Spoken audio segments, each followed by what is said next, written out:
Good day everyone, welcome to my video tutorial lesson with the topic of arithmetic sequence. So this is for the grade 10 year level and this is a part of innovation para makapag-review ang mga estudyante natin na nahihirapan pa din sa math, and we all know that some of the students are not very good in math. So maybe this is a part of learning, development, and also the continuous for the learning sa mga bata, especially yung mga mahiling mag-online. Though nag-online na sila, at mas makakatulong to as a part of learning process. Okay? So, yun na. Okay, so simulan na tayo. So, this is my first time recording my lesson para makapag-review tayo sa ating nalalapit na exam. And for the entrance exam din, kasi most of the entrance exam may mga sequence na ginagawa.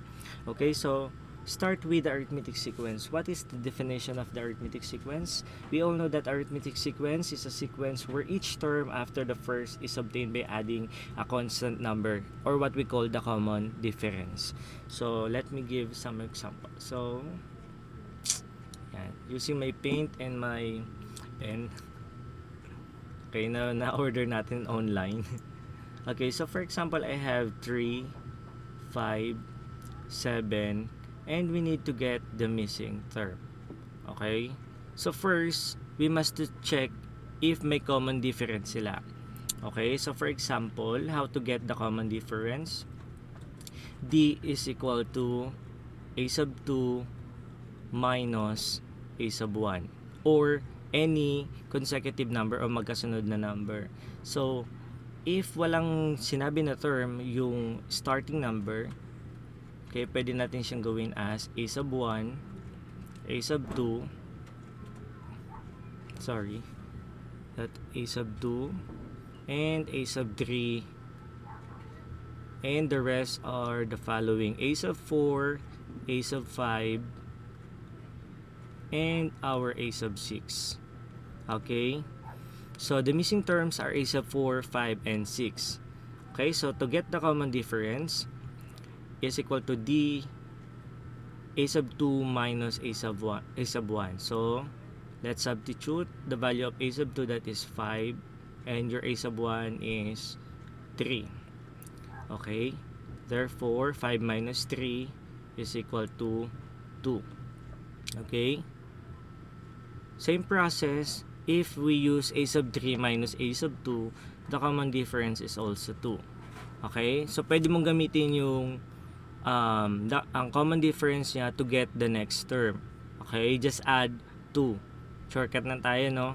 So, mag-add ka lang ng 2 to the rest of the numbers. So, 7 plus 2, that's 9. 9 plus 2 is equal to 11. 9 plus 2 is equal to 13. So, makukuha natin using that method, or actually, shortcut yan, pero may mga ginagamit tayong equation to get that value. So, for example, yung A sub 4, kung gagamitan natin ng solution, no? So, to get A sub 4, okay, so kailangan natin si A sub 3, okay, so kukunin mo yung A sub 4, yung numbers before that A sub 4, which is A sub 3, plus the common difference. Okay, so for example, your A sub 3 is 7. Okay, then plus 2 is equal to 9. So your A sub 4 is equal to 9. Okay, same process with A sub 5. Kunin mo si A sub 4 plus the common difference. So doon makukuha natin yung kanyang common difference. What if we need to get the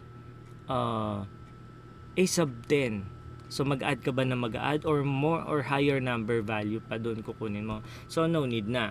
So if malalaking number, gumagamit na tayo ng equation.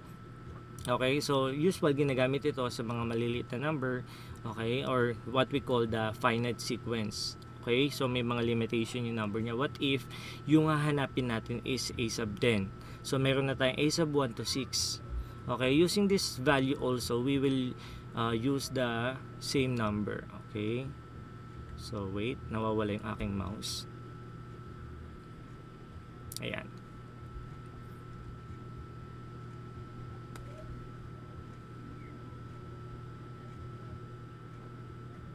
Okay. So, akit lang natin. Okay. So, for example, we have the numbers of 3, 5, 7, and we need to find a sub 10. Okay? So, for example, yan lang yung given. Okay? So, nasolve na natin yung common difference and we have the first term na kakailanganin natin sa equation. Okay, the formula in finding the sequence or the nth term of this term or yung a sub n na hanapin natin is equal to a sub n is equal to a sub 1 plus n minus 1 sorry. Ayan, minus 1 times d. Okay? So, a sub n is equal to the number of terms kung ano yung terms na hinahanap. A sub 1 is your first term kung ano yung first term na nandoon sa given, which is 3. N is the number of terms kung ano yung a sub n natin, dapat yun din yung nasa n natin dito.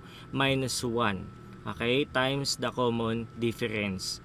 Okay? Yung common difference, kailangan muna natin kunin doon sa sequence before tayo mag-proceed sa equation. Okay?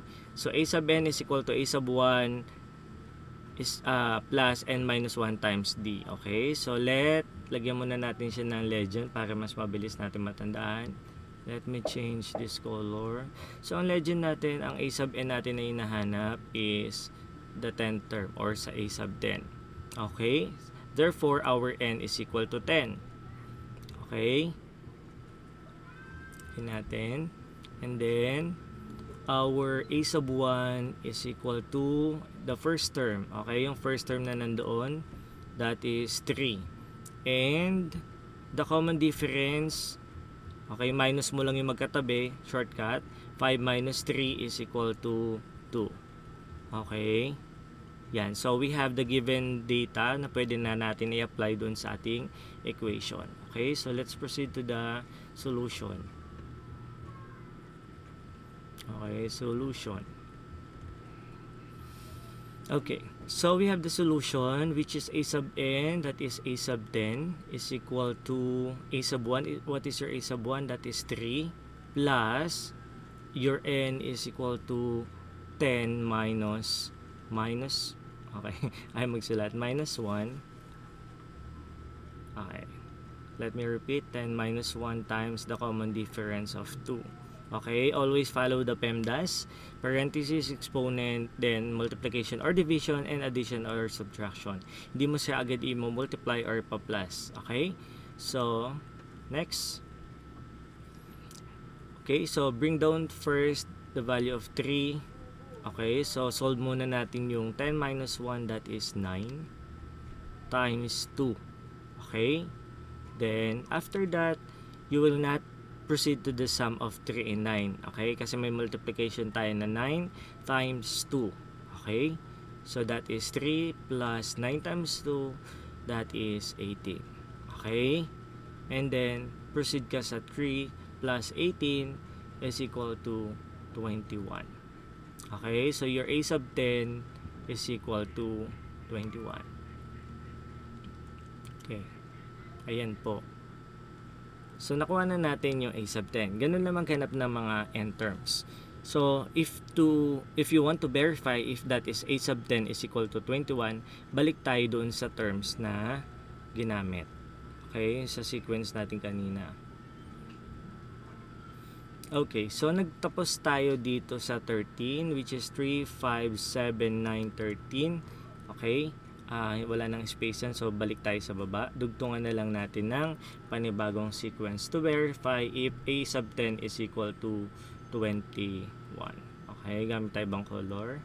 So, we have 3, 5, 7. Okay, so this is your a sub 1, a sub 2, a sub 3, okay, a sub 4, a sub 5,